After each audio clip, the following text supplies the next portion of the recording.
Hopefully some reaction from the Liverpool dressing room is on the way, but we are heading back down to Craven Cottage now and get the thoughts of Ray Houghton. He's with Matt Smith. Well, Becky, we'll try and make some sense of the 4-goal thriller that we've just witnessed here as it gets colder, but it was a hot finish to a game that started quite tamely, Ray. Yeah, it did. I thought Liverpool started the better of the two, and then obviously Fulham got the goal. Yeah. And then they took advantage of that. Liverpool started off Fulham a little bit. Second half started much better. Yes. We looked a much better team when we played it quickly and got balls over the top and got in behind the back line of Fulham. And then we got the equaliser, and you were thinking, yeah, it might run out at 1-1. And then later on, Cody gets the second goal. Brilliant ball in from Frimpong. The defender goes for it, the goalkeeper's beaten, and there was Cody reacting to it to make it 2-1. And at that stage, I must be honest, I thought, that's it. Yeah. And then the throw-in goes to Reed, and then I'm honestly thinking, shoot from where he was, because he's quite a distance out. He'll never hit a better shot of that in his life. There's not many that could do what he did in the end, because that is thrown into the top corner. I mean, no keeper in the world's going to save that. Emphatic strike from him. 2-2. He looked like it was a game you're going to win, and then it looks like you're ending up with just a point. I think the lads will be disappointed they didn't do a little bit better coming out to close down. We just made a change before that. Cody had gone off, and I don't know if the players were really in the knowledge of where they should have been, and so it was just a little bit from that point of view erratic, but the ending was just a bit crazy, a bit like the game at times. Well, yeah, indeed, and I wonder whether now that the dust settles a little bit, is a point a fair reflection, and it'll feel like a bit of a lost couple of points to Liverpool. Well, at the moment. I think both managers say there was periods in the game where they were on top, they were the better side, but when you're 2-1 up with seconds to go in the game, you should see it out.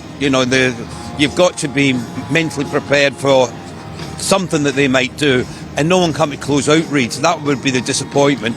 Everyone they're all looking and anticipating the long throw into the box. They went short and no one's reacted to it, and I think that will disappoint Arne, that no one came out to get a block in, try to impose themselves on Reed, not to give him a free strike at goal. Even when he hits it, you're not expecting it to go in the manner where it did. I don't think he's expecting. No, I mean, look at the reaction of the Fulham players. Reed himself and all the fans in the stadium, they couldn't quite believe it. I'm sure at that stage they was thinking it was going to be a Liverpool victory with that late goal from Cody Gakpo. I mean, it's a point, and it's 9 games unbeaten, but it's a point, whilst disappointing and frustrating, that probably feels a lot better than the one on New Year's Day at home to Leeds. I think so. But with the personnel and the changes, the dynamic of the team had to change today because we didn't have an out-and-out striker. You're playing players in different positions where they're not really used to, if you like, and they've got to adapt to it. And I thought they adapted well enough. Just want to see it playing more quickly. I think that's the essence when Liverpool play well, is when they play slowly, the opposition get into defensive positions, and then it's very difficult to break them down. When we play quick and play balls in behind, we look at a different team with different proposition. And on Thursday against Arsenal, we're going to have to be like not only disciplined defensively, but when we get the opportunities to break quickly, we've got to play the ball into the right areas. Another positive might be another goal for Florian Wirtz, who's just starting to find his feet in that sense, and quite an impressive performance from Conor Bradley at right back. I thought Conor was outstanding. 1-to-1 marking, he was very, very good on the ball, broke out from defence well. I mean, when he set up Florian's goal, lovely move, and when initially we were both thinking he should have shot, but he played the right ball, and VAR today came up twice, did it once for Fulham, the Wilson goal, and then obviously with the goal for Florian made it 1-1. So it was a strange game. It really was. I really thought Liverpool were going to get the 3 points, and then lo and behold, Reed comes up with an absolute worldie to make it 2-2. Yeah, it does extend that unbeaten run, but they will know themselves. He doesn't need us to tell them. They'll need to be better still at Arsenal. Yeah, well, now it's about recovery, and it's about getting people back if you can to fitness, and hopefully you've got a stronger squad to put out in the game against Arsenal. Obviously Arsenal, they're in the ascendancy at the moment. They're playing well, they're picking up good results, so it's going to be a fascinating game. 2-2 at the end of a very big coat day in West London. Yeah, both of them are very well wrapped up down there at Craven Cottage, aren't they? We are actually going to head straight back down there because they were the thoughts of Matt and Ray a few minutes ago. Since then, Matt has been in the Liverpool dressing room. He's caught up with Curtis Jones. But hopefully we can see Curtis Jones, we just can't hear him, so fingers crossed we'll get that sorted out and be back with him very soon. But before we do that, let's just have a quick chat about Arsenal. The lads teed it up nicely there. It would have been great to go into that game, Jace, with a big confidence boosting win today. Sadly not to be, but probably one of the toughest fixtures this season heading our way. Yeah, for as good as a last minute winner can be, where the dressing room's buzzing and there's a bit of a bounce, you know, to get sucker punched in the 97th minute, obviously for it to run out a draw, it can feel like a loss, and the dressing room, they'll be down. So this is where the manager needs to, like, you know, earn his crust and say the right things, get a bit of life into the boys and a better belief. But yeah, I looked at the league table and we were talking, me and Mel's off camera there. You know, if you think of the points we should have collected against the likes of the Sunderland and the Leeds, we should be 8 points better off when you think, and that puts you so much closer to Arsenal and takes you away from Man United. And you know, there would have been a real optimism that you could still challenge for the title, but it's not to be. And you know, we go down to the Emirates now off the back of these two results with players missing. Hopefully Ekatike can come back, because I think he can cause a problem. But I don't think anyone is really suggesting that Liverpool can go there and get anything. I still wouldn't rule them out as taking a draw. I think Liverpool could still score, still do some damage, and if the ball runs their way and they get a bit of luck, possibly get a result. But at the minute that Arsenal tails are up, it was a good result against Bournemouth the other night. You know, they're in prime position. They won't want to let anything slip, and for them to lose the game to Liverpool or even draw will be a slip up by Arsenal. So it's a chance for them to make a statement as well, isn't it? You know, the fact that they're going so well in the league table, we know the position they're in.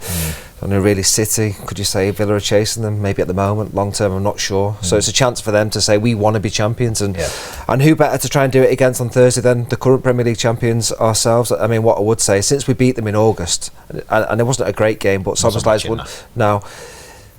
There wasn't much in that. It feels like there is now at the moment. You know, you look at the size of the gap, the confidence, they're absolutely flying. The Emirates, they've played 10 times, they've won 9 games, they drew 1 game, they're unbeaten.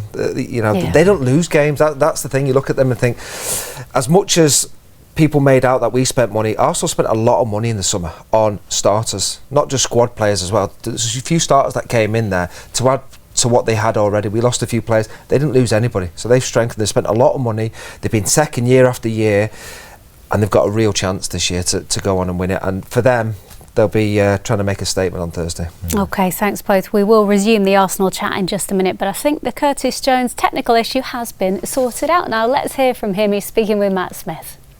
Curtis, I guess mixed feelings, I imagine, after that slightly mad ending. Yeah, 100%. I thought in the first half that we had the ball a lot, that we tried it and come off as much. At half time we spoke about that, that you know, that I've got to show more heart and all things like that, and that's what we went and done. We've came back with 2 goals, and then they go and score a goal like that. You know, it's hard to take, but fair play to the lad who goes and takes the shot.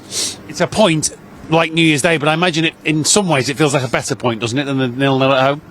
Yeah, I know. I mean, you know, if you're giving away a lead, especially at a time like this when we need all our points, you know, it's always hard. But as you said then, I definitely think that it was a better game all round than the Leeds game, 100%. But as I said, you know, I just want to come away with all 3 points. That's what we'll always try, and especially like a team like this.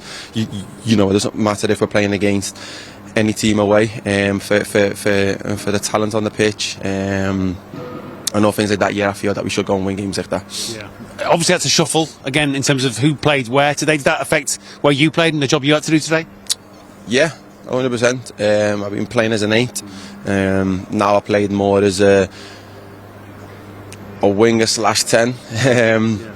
But yeah, it's one of them, you know. At the end of the day, I just want to go and play. I want to go and help the team. I'm being used as a full-back, I'm being used off the right, I'm being used as a 10, 8, a 6 and 9. As long as I'm there and I can help the team, that's what I'll try and do. And yeah, as I always say, you know, if I look left and right in the changing rooms, I always see the talent around. So a lad who's going to come in and play 8, he's never going to be a downgrade, anything like that. You know, he's always, you know, I'd never say that he's better than me, but you know, he will always have a quality, but in a different way of what the team needs. But yeah, you know, again, You know, when we made the change, we tried to bring all the lads in available, and it just weren't quite enough. But we'll go again. Yeah, and it is 9 unbeaten to take to Arsenal later in the week, isn't it? Which is a big one. Yeah, it's a big one, but all games are big, and I've said already, especially like now when we need all our points.